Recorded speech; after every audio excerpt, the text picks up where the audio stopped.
या ठिकाणी Taloja phase 1 sky king बिल्डिंगच्या शेजारी या ड्रेनेजचं ढाकण गेले अनेक वर्ष तुटलेलं होतं आणि या गटारामध्ये लहान मुलं पडण्याची शक्यता नाकारता येत नव्हती. त्यामुळे पनवेल महानगरपालिकेचे वार्डाधिकारी अरविंद पाटील यांच्याकडे तक्रार केल्यानंतर त्यांनी काल तात्काळ या ठिकाणी ड्रेनेजचे ढाकण बसवलेले आहेत. त्याबद्दल राष्ट्रवादी काँग्रेस पक्षाच्या वतीने त्यांचं मी धन्यवाद देतो आणि तलोजा फेज 1च्या सर्व सोसायटींच्या चेअरमन सेक्रेटरींना आव्हान करू इच्छितो की ज्या पण ठिकाणी काही प्रॉब्लेम असतील तर आपण या ठिकाणी तलोजा फेज 1 रुझान होम शॉप नंबर 3 जनसंपर्क कार्यालय यामध्ये संपर्क साधावा.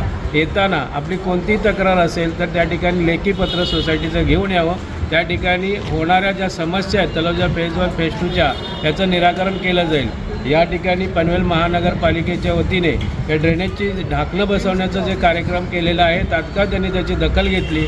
या ठिकाणी ड्रीम सिटीचे हे मुख्य शब्बीरबाई यांनी या ठिकाणी तक्रार दाखल केली होती. या तक्रारीची तात्काळ दखल घेऊन या ठिकाणी ड्रेनेजचे ढाकण बसवलेले आहेत. तरी सर्व रहिवासी सोसायट्यांना आव्हान करू इच्छितो कोणत्याही तक्रारी असतील यांनी रुझान home shop number 3 Taloja phase 1 sector 10 या ठिकाणी संपर्क साधावा.